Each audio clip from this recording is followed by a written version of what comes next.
as we all woke up Saturday to the horrific scenes of innocent civilians being murdered and slaughtered by a terrorist attack from Hamas, I watched with horror of what was transpiring. As many of you know, ever since I've been in Congress, I would lead a delegation to Israel every term. When I took over, I made sure it was bipartisan and joined with then leader Steny Hoyer to get a clear understanding.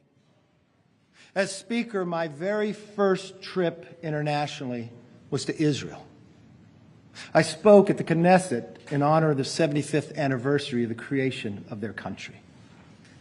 At this moment in time, I think about what I said inside their chambers.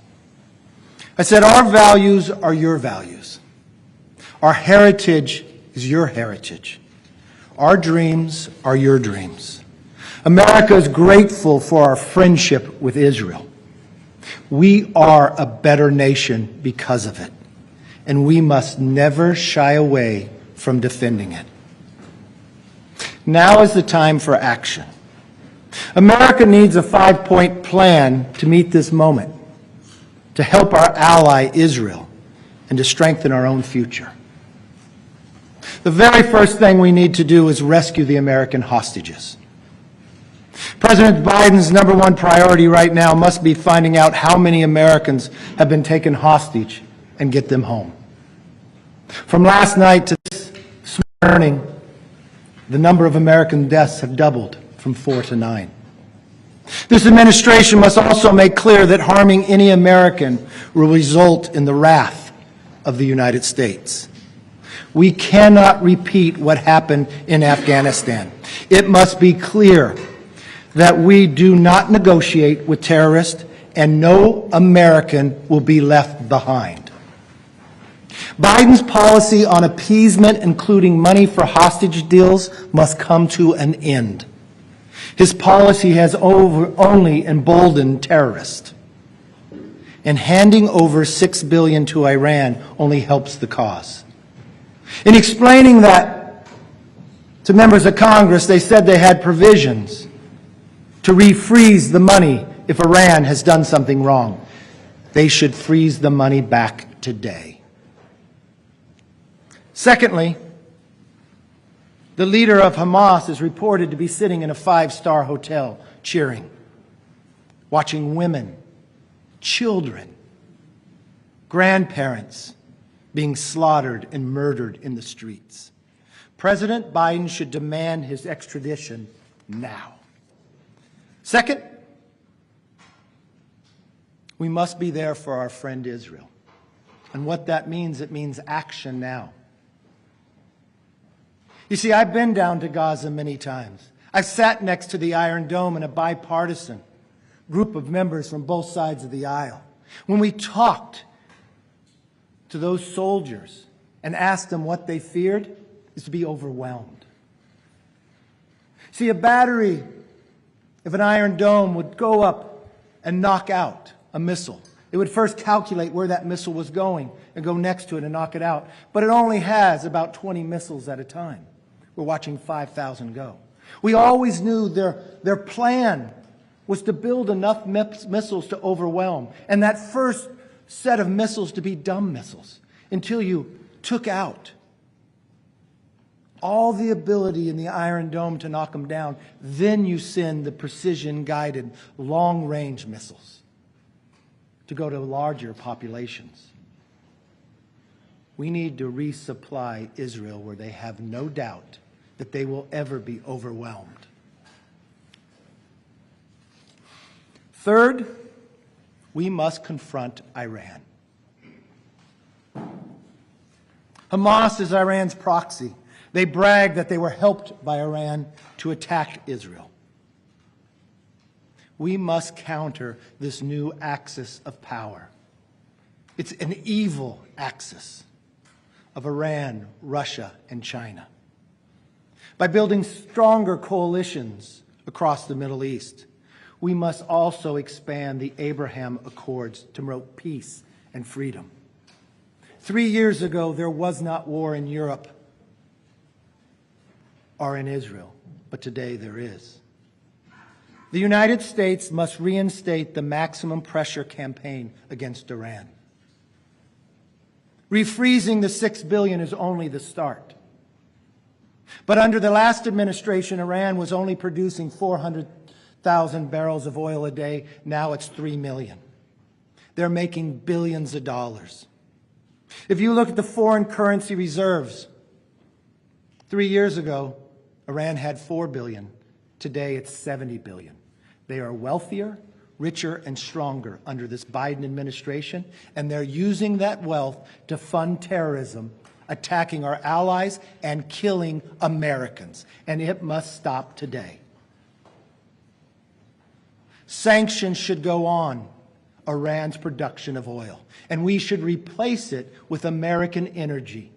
Unshackle the blessings that God has given America. Let us be energy independent to supply our allies. It will also be better for the environment. If we simply replaced Russian natural gas in Europe for 1 year, we would lower CO2 emissions by 200 million tons in 1 year. We must enforce harsher sanctions, cut off Iran's ability to export oil, and to refuse to enter any future nuclear deals. In ramping up American production to ensure the safety and security of us here at home and our allies abroad.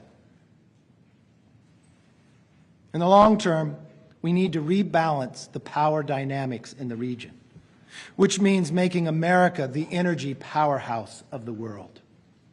Fourth, we must focus on our own security. This just wasn't a failure in Israel on their intelligence community. It was ours as well. Why did we not know this was taking?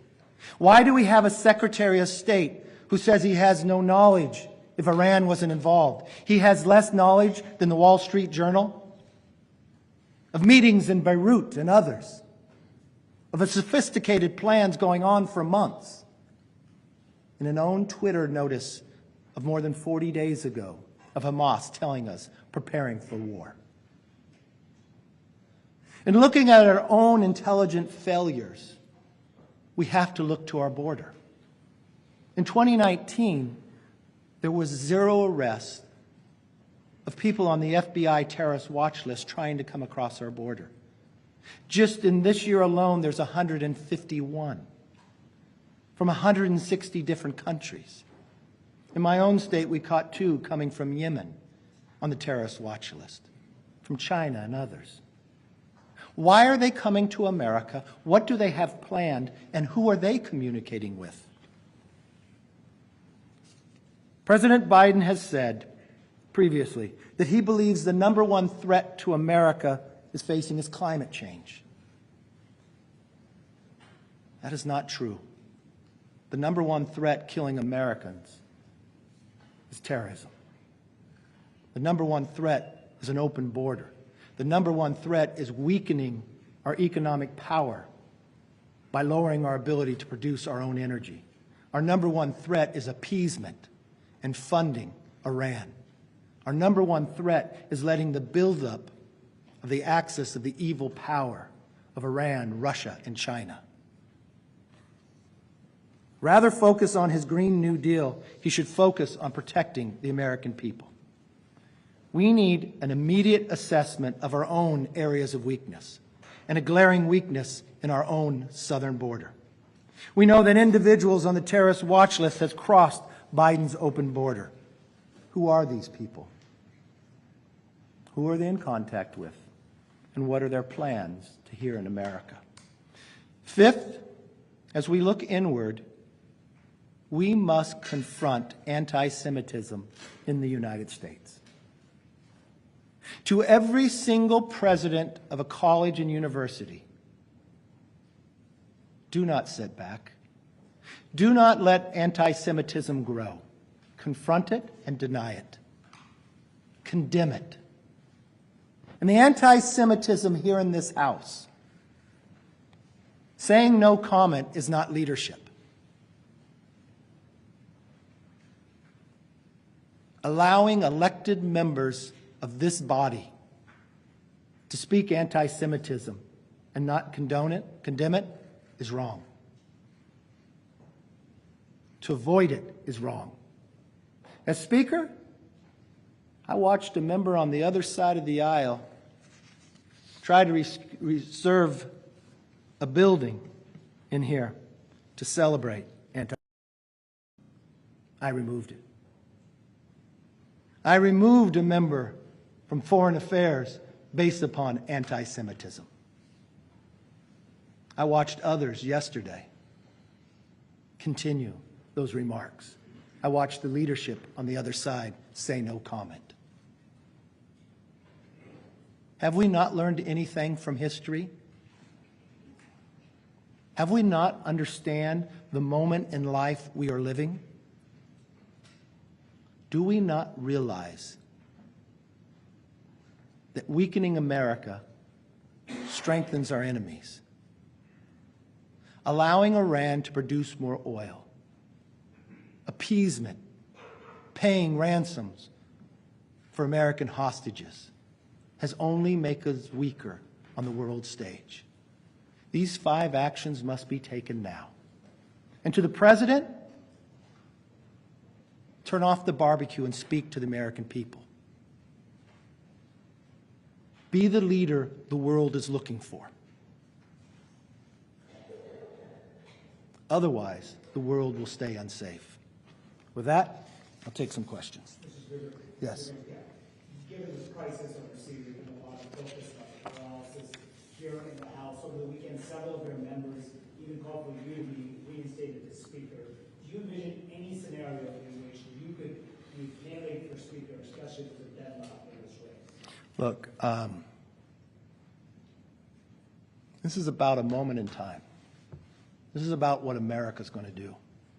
Could you imagine if we were sitting here and we listened further to a Gates and Mace, that we were in a shutdown? That as we asked our 30,000 men and women in the military in the Middle East to defend us without being paid? That the question around the world of what was happening here today? That's a decision by the conference. I'll allow the conference to make whatever decision. Whether I'm Speaker or not, I'm a member of this body. I know what history has had, and I can lead in any position it is. And right now, I realize we need these 5 actions taken now and stop delaying. Yes. What action can or should the House take this week? Obviously, there is a question of whether it can pass a resolution or impose a pro-temp. Look, what can? Unfortunately, the House can do nothing without a Speaker. I could be upset with 8, but I could be upset with every single Democrat as well. They both made the same decision, a political decision, instead of putting America first. And so you have to finish the Speaker, or, I know this is new territory, it was created after 9/11. I don't understand why the Speaker pro tem couldn't lead as well. We should have a resolution on the floor condemning what's taken place so the rest of the world understands. We should supply and make sure that there's no question and no doubt that Israel will never be overwhelmed when it comes to ammunition. That if they decide to send the precision-guided missiles, that they will be knocked down. We should send no doubt to anyone that holds an American citizen that we will not leave without them. This will not be Afghanistan. We will not allow this administration to do this again. Yes. What would you tell your colleagues to do in this state of paralysis? Would you tell them elect the pro tempore Speaker and McHenry and Biden? Look, to do that resolution, you need something. I'm going to allow the conference to do their work. But the one thing I would ask my conference, you have 96% of the conference in one place, and you're allowing 4% with the Democrats playing politics that now are putting the doubt inside this body. That is wrong. Mr. McCarthy, what do you think of, you talked about Iran as being part of this axis of evil, the reports of Iran has basically infiltrating the Biden administration. Do you see that as playing a role in intelligence failures? I see an overwhelming intelligence failure. But understand what transpired from one administration to the next. From the very first day of the Biden administration, they moved towards appeasement. Iran, economically, their regime was in trouble. $4 billion in reserves, $70 billion today. 400,000 barrels being produced to 3 million today. Look at the price of oil as well, as this Biden administration attacks our own ability to produce. But watch what else happened. The shift to now start paying ransom for Americans so more were captured. The $6 billion, but it wasn't just the $6 billion, it's the production of oil as well. It's every movement they have taken. And what does it mean when you move towards Iran? Our allies wondered whether we'd be there. Then look at the next decision, what he did in Afghanistan. It made our closest of allies move to China. It allowed China to enter the Middle East, to bring Saudi Arabia and Iran together. He criticizes Saudi Arabia but praises Iran. Then he moves our intelligence to the #1 priority being climate change. However important we understand climate change to be, it's not the #1 issue of the intelligence community. This is a colossal failure. And then to open up our borders, knowingly what's coming across, to allow a secretary to tell you the border is secure when nobody can ever look at you in the straight face and believe that. You have 151 people on the terrorist watch list that were arrested. Do you know how difficult it is to get on that list from the FBI? But in 2019, the number was 0. Iran is stronger, more financially secure, and utilizing that resources to fund terrorism around the world. Killing Americans, taking hostages of Americans. Put it in perspective. 9 Americans died so far that we know. 800 Israeli deaths of a population of 9 million. If that was to happen on American soil, based upon what's coming across this southern border, that's the equivalent of 30,000 Americans being murdered and slaughtered. So what we should be doing and what he should be doing right now, President Biden, is securing the support of every other nation around the world for Israel to defend themselves. This will not be a short endeavor. Just as ISIS was our #1 priority to remove, Hamas should be as well, and any terrorist organization associated with Iran. Speaker, whenever you guys actually get a speaker, as far as money being spent, you guys have about $3 billion to spend. $3 billion to spend what? To spend $3 billion, isn't that true? What are you talking about? What department?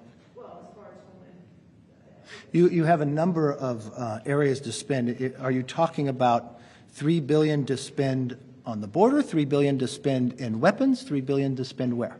As far as aid Are you talking about aid to Ukraine? That's not true. You have $9 billion. Okay, well, how much money, well, Mr. McCall is asking for a certain amount to Israel.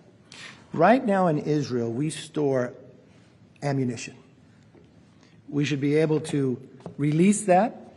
Another thing that needs to happen here, as we had supplied arms to Ukraine, we have depleted our stockpile. We are slow in redeveloping our stockpile. This is something I have asked this administration time and again.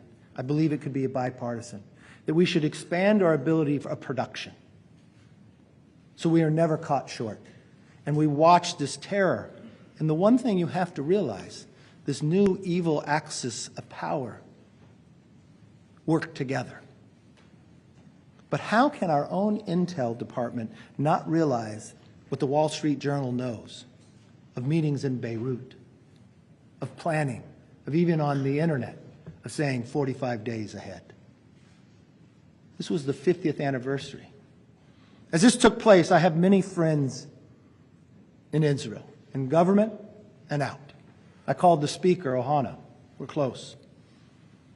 I thought, to me, it felt as though a lot like 9/11 in my life. He said, no, it was more like Pearl Harbor. Pearl Harbor came on a day that most Americans were going to go to church. It was a surprise attack. It was an intel failure. Similar to what happened here. I called other friends who I've known quite some time that I visit in Israel and they visit here. He has 3 daughters. One was already called up in service. They said, please tell Americans that this won't be over in a short endeavor, that this is something they have never seen. The amount of deaths that was slaughtered like the Holocaust. Taking of their phones so they can film it and show others. Parading children and grandparents, Holocaust survivors. Who are we? Who are they? Why can we have somebody that's elected to Congress defend that? And why are people so afraid to condemn what they said? That's wrong. Yes. I was asking her. Go ahead. Thank you. You told us last Tuesday that you might endorse a successor to replace you. We've seen Mr. Scalise and Mr. Jordan jump in. Do you have a preference between the two? Who would do a better job? I let the conference see who unites them. Yes, ma'am. There have been some members advocating that you do return to the speakership, especially in light of the situation in Israel right now. If nominated in conference this week, would you accept that nomination? Look, conference can decide all that. You just mentioned you have friends in Israel, you've traveled there many times. What message does it send to our allies, the rest of the world, that the House is not elected a new speaker? It's wrong. It's wrong. The whole action. Think the basis why it took place. Because I made a decision to keep government open. What if government wasn't open? How weak would we be then? You know, people get to run for office. People get to perform as they want. Sometimes people perform for their own personal. But there comes a moment in time that people should stand up for that. This is the United States of America. We are living in very dangerous times. The pettiness has got to stop. And if Democrats pick it simply because it's politics and think they have a better chance of winning a majority, that's wrong too. Just to follow up on that, I mean, do you think, I know you talked about intelligence failures, but do you think that Hamas exploited this situation, the lack of a speaker, and... Look, they had been planning it for quite some time. I think a number of things have transpired. I think a new administration that goes to appeasement, that didn't embrace Abraham Accords, that actually went after our allies like Saudi Arabia and rewarded those who were evil like Iran. That right there gives you challenges. Secondly, the president's decision when it came to Afghanistan. People then questioned, would America be there? We watched the culmination of this new axis of power, of evil, of China, Russia, and Iran. We watched the president when he met with Putin, that literally lifted the sanctions off Nord Stream 2, but got nothing in return. It was a Neville Chamberlain moment. We watched his attack on American energy production, lowering the SPRO, our Strategic Petroleum Reserve, is down to nothing. The price of oil is up higher. It's almost $100 a barrel. The production in America attacking it. Those are moments in time that are weakness. That is when evil feels they can move. And that's exactly what they did. Would you support putting American special forces on the ground in Gaza to rescue Americans? And the second question, what would an aid package look like beyond replenishing the Iron Dome? How much are you willing to spend? I don't think it's just the Iron Dome that needs to be replenished. We want to make sure that we kill Hamas, destroy Hamas. The technology that America has is superior to all. Israel is a tremendous fighting force. But the more precision-guided missiles, more tactics that we can supply them with ammunition, that American forces, Israel has never asked an American soldier to fight for them. They've done it on their own. But we can support the ammunition to make sure they can get the job done. Because the one thing that we learn I would leave it to the military experts to come back and assess what they currently need to get the job done. And I would be there to support it. But the first thing I would do, I would support now. So there would be no question and no doubt in the world that no one else enters this conflict. And I want to make it very clear that this will not be Afghanistan, that we will not leave Americans on the ground. This administration has to learn. We do not do that as America. Yes, ma'am. How would you characterize what Ukraine needs right now and what Israel needs? Right now, Ukraine still has another $9 billion that they can draw down sitting there for arms. The question comes now in our stockpiles. We need a whole new ability for the procurement and movement of the building of our weapons. It's too slow, it takes too long, and we've watched others try to take advantage of it. We need to create the Silicon Valley of the production. Something I've been trying to work with this administration for quite some time. I've had many conversations across the aisle. I will tell you the leader on the other side of the aisle believes it as well. Yes, sir. If, as you say, the House cannot do anything at this moment, there's no way around that, do you feel that what's happening in Israel has added urgency for your conference to try to button up the speaker's race sometime? Well, let's be honest about our conference, all right? Is our conference just going to select somebody to try to throw them out in another 35 days if 8 people don't get 100% of what they want and 96% of the conference does? Is these 8 people upset because in a debt ceiling we got the greatest reduction in spending in American history? We got work requirements. We got reform to NEPA where we could build things in America, and 2/3 of the conference voted for it? Or they got more than the majority vote for to keep government open? Would they weather, as they sat on the floor and said we should have shut the government down, that these same people led the charge to stop us from passing any appropriation bills, to even shutting Congress all down for an entire week of any bill they want because they didn't get what they want, and then not even to pass a continuing resolution that would secure our borders and cut government, and then blame me because they worked with every single Democrat because we kept government open? It's not just electing somebody that's new. It's whether you want to be a conservative who will govern. That's the question the conference has to realize. And for the idea that you allow 8 people to continue to do that with no consequences, no one's going to be successful. Yes, ma'am. You have a track record of being very pro-Israel in Congress. Just this year, you addressed the Knesset in Israel, you welcomed the Israeli president to the Capitol. Do you think you're the best person to lead the House, considering what's happening in Israel right now? That's not my decision. That's the conference. The one thing I will tell you, there are a number of people that understand the importance of Israel. Just last week, even before the attack that we saw on Saturday, President of Israel, Herzog, called me, just based upon what was transpiring here, just as a friend. I understand, and I hope all of America understands, when Israel became a nation, the first country to recognize it within 11 minutes was America. It was an honor for me to be only the 2nd speaker in American history to speak at their Knesset, their Congress, in honor of the 75th anniversary. They have different parties there too, but to watch all stand. I did not go alone.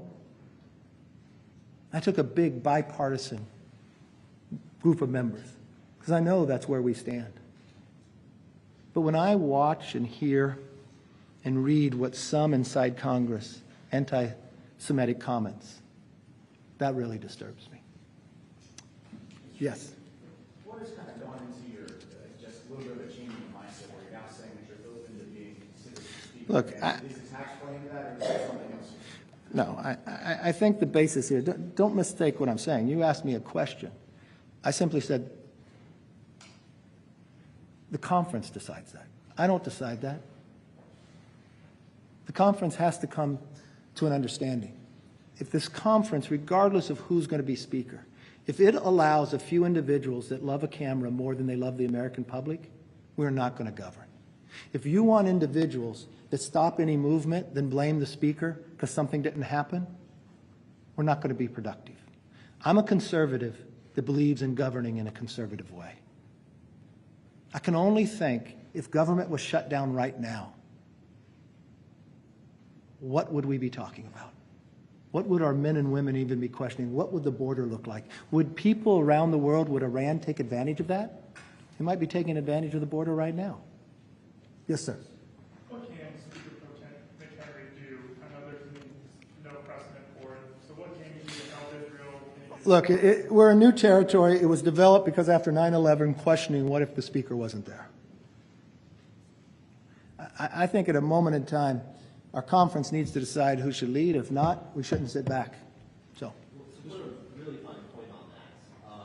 Congressman Nunn is discussing potentially a resolution supporting Israel to the floor even before the conference decides. So is McCall. Speakers. Is that something you might support, putting a resolution supporting Israel on the floor tomorrow? it wouldn't matter what I supported, because just as you watched when I had to go 15 rounds, you cannot do anything without electing a speaker. So that means that Have you seen, you mentioned Hakeem Jeffries basically silenced Scott Rasheed's live statements. That's not leadership. That's not leadership at all. Have you seen anything from any more rank and file Democrats who? I have watched some Democrats stand up to them. That's one thing. But think about what we're talking about. Think about the world in which we're living. Think about their anti-Semitism and the history of it, of what they have done. And think about the Americans that were just killed. Think about the 800 that were just killed. The greatest slaughter we have watched against the Jewish people since the Holocaust. And to say no comment? I don't understand that. I do not understand that. I want to follow up on an earlier question about Ukraine and Israel. The Prosecutor General in Ukraine says there have been 100,000 war crimes. Russia's been accused of using rape as a military weapon on the battlefield. And yet a week ago, your conference, including your decision, was to excise funding for Ukraine from the CR. If the standard is that the U.S. is against terror and against atrocities happening in countries' territories, how does that square with Republicans seeking to want to hold aid for Ukraine hostage for border security improvements?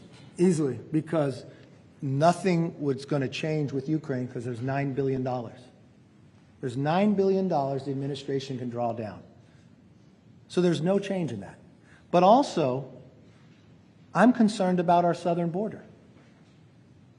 151 people on the FBI terrorist watch list has been arrested this year. In 2019, the number was 0. How many have we missed? We watch what just transpired in Israel when they have a wall, but not one, but two, road in between, and sensors on it. We've watched Iran become more powerful, stronger financially, and using it to fund terrorism further around the world. I saw what the world was 3 years ago, and I know what the world is today. And it's much more dangerous. No, I did not fear, because you had 45 days to not only deal with that, but also deal with America. I've been very clear with this administration. The open border has got to stop in America. That's not just my opinion. Take Democratic leaders. The governor of Massachusetts, if they were to come to Congress, they couldn't meet with one Republican member in their delegation because they don't have one. They only have Democrats. But in Massachusetts, the state of emergency isn't because of a flood. It's because of the southern border and immigration. In New York, we just had the mayor of New York City travel not only to the southern border, but out through Latin America. Not for trade, but to stop the southern border and the Biden administration. We have a president that refuses to talk to the American public about this. We have a Democrat leadership that won't stand up to anti-Semitism. That's not who we are. We are better than this. And this is a moment in time that those who are elected to Congress should look at one another and understand history will look back at this moment. Take your politics aside, take your pettiness aside, take your own personal ambition aside, and put what is best for this nation in a time of crisis and what's best for our allies and freedom around the world. Thank you all very much.